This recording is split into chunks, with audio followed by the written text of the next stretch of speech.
जय हिंद साथियों, कैसे हैं आप सभी लोग। आशा करती हूँ अच्छे होंगे। मिशन वर्दी चैनल में आप सभी लोगों का हार्दिक स्वागत है। साथियों, मिशन वर्दी चैनल पे आपका सफलता बैच चल रहा है और सफलता बैच आपको गारंटी देता है कि ये आपको सफल बनाने में अपना पूरा 100% लगा देगा।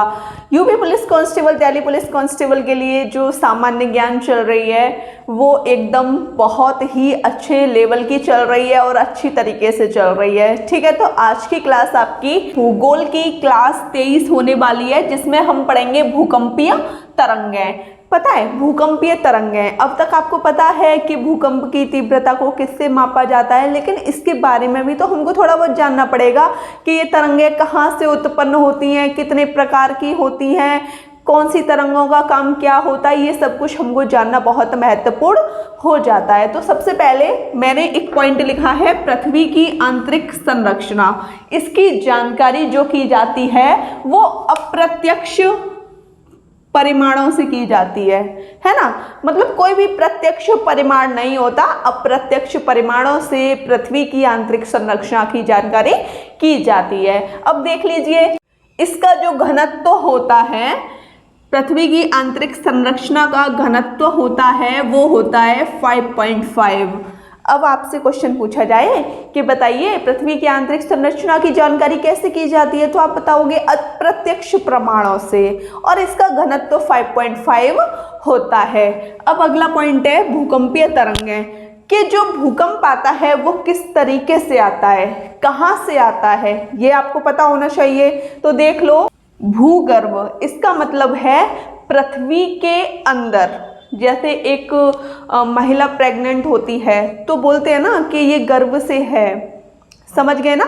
यही कंडीशन है कि पृथ्वी की जो भीतर है, जब वो भीतर से बाहर आने लगता है तो उन तरंगों को भूकंपीय तरंगों के अध्ययन के आधार पर पृथ्वी की आंतरिक संरचना के संबंध में जानकारी की जाती है। जैसे कि पृथ्वी के भूगर्भ में जो भी चीज बनती है, जो फटफटा के बाहर आ जाती है ना। बोलते हैं ना कि तूफान आ रहा है, तो तूफान तो चलो अलग हो गया, लेकिन जो ज्वालामुखी टाइप के अलग से फट जाते हैं, कुछ तरंगें निकल जाती हैं, तो वो आपके भूकंपीय तरंगों में आ जाती हैं। इसके आधार पर जो पृथ्वी की आंतरिक संरचना होती है उसको ही हम भूकंपीय तरंगें कहते हैं। अब ये तरंगें जो होती है ये कितने प्रकार की होती है, भूकंपीय तरंगों के प्रकार ये 3 प्रकार की होती हैं, प्राथमिक तरंगें, द्वितीयक तरंगें, धरातलीय तरंगें। अब इनके बारे में अच्छी तरीके से पढ़ लेंगे।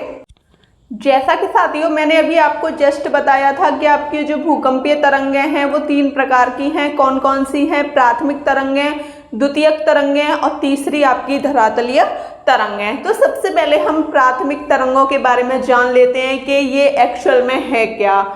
इनको हम किन किन नामों से जानते हैं, पेपर में ये क्वेश्चन बहुत ज़्यादा बन जाता है कि बताइए प्राथमिक तरंगों को किन नामों से जानते हैं, तो आप बताओगे इनको पी तरंगें, अनुलंब तरंगें, संपीड़न तरंगें, अनुदैर्घ्य तरंगें कहते हैं। ठीक है, इनके 4 नाम हैं, अनुदैर्घ्य तरंगें, संपीड़न तरंगें, अनुलंब तरंगें, पी तरंगें, प्राथमिक तरंगों के नाम हैं। अब ये जो तरंगें हैं ये किसके समान होती हैं? ये तरंगें ध्वनि तरंगों के समान होती हैं। जो आपकी ध्वनि तरंगें होती है ना, उसके समान आपकी प्राथमिक तरंगें होती हैं। अब ये तरंगें ठोस, द्रव और गैस तीनों माध्यमों से गुजर सकती हैं। ऐसा नहीं है कि सिर्फ ठोस से ही गुजर सकती हैं, द्रव से ही गुजर सकती हैं, गैस से ही गुजर सकती हैं। इनका जो कार्य है ये तीनों से ही गुजर सकती हैं। लेकिन सबसे ज़्यादा किस में इनकी गति होती है? सबसे ज़्यादा गति पूछी जाए तो ठोसों में इनकी गति सबसे ज़्यादा पाई गई है। अब देखो पी तरंगें, पी तरंगें बोले तो प्राथमिक तरंगें, सर्वाधिक तीव्र गति से चलने वाली तरंगें हैं। अगला पॉइंट है धरातल पर सबसे पहले कौन सी तरंगें पहुंचती हैं, तो वो आपकी प्राथमिक तरंगें पहुंचती हैं। जैसा कि अभी हमने पी तरंगों के बारे में पढ़ा था कि धरातल पर सबसे पहले पी तरंगें आती हैं। वो तरंगें इतनी ज़्यादा विनाशकारी होती नहीं हैं, मतलब नॉर्मली होती हैं। ठीक है, अब बात करेंगे द्वितीयक तरंगों की। इनको एस तरंगें, अनुप्रस्थ तरंगें भी कहते हैं। ये जो एस तरंगें हैं, द्वितीयक तरंगें हैं, ये पी तरंगों के बाद उठती हैं। ठीक है, समझ गए। ये तरंगें, द्वितीयक तरंगें तरल माध्यम में, तरल माध्यम में संचरण करने में असमर्थ है, मतलब कि ये तरल माध्यम में संचरण नहीं करती हैं। अब तीसरा पढ़ लीजिए, धरातलीय तरंगें, इनको एल तरंगें भी कहते हैं। आपने पी तरंगे पढ़ ली, प्राथमिक तरंगें, और दूसरी पढ़ी आपने द्वितीयक तरंगे, एस तरंगें। तीसरी पढ़ रहे हो आप धरातलीय तरंगें, इनको हम बोलेंगे एल तरंगें। ये देखो दीर्घ अवधि वाली तरंगें हैं, मतलब दीर्घ अवधि वाली तरंगें हैं आपकी धरातलीय तरंगें। क्यों दीर्घ अवधि वाली हैं, ये अभी आपको पता लग जाएगा। ये सर्वाधिक दूरी तय करती हैं। सबसे बड़ी जो इनकी महत्वपूर्ण बात है, सबसे ज़्यादा दूरी तय करेगी तो समय भी ज़्यादा ही लेगी, है ना, अवधि भी ज़्यादा ही लेगी। ये तरंगें पृथ्वी को 3 सकेंद्रीय परतों में बांट देती हैं, और इनकी एक सबसे बड़ी खासियत बात यह है, ये सर्वाधिक विनाशकारी हैं। अगर ये तरंगें पृथ्वी पर आ गई तो विनाश होना तय है। साथियों, जैसा कि आप इस स्ट्रक्चर को देख पा रहे हैं, इस स्ट्रक्चर को आप थोड़ा देख लीजिए, फिर उसके बाद हम इन पॉइंटों को देख लेंगे।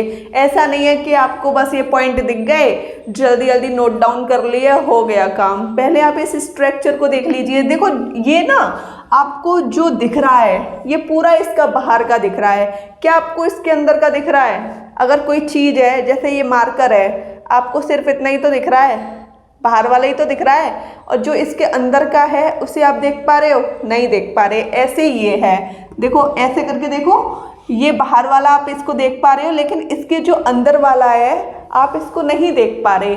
जो कंडीशन दिख रही है उसको हम बोलते हैं बाह्य कोर। बाह्य कोर, समझ गए? बाह्य कोर या बाह्य क्रोड़।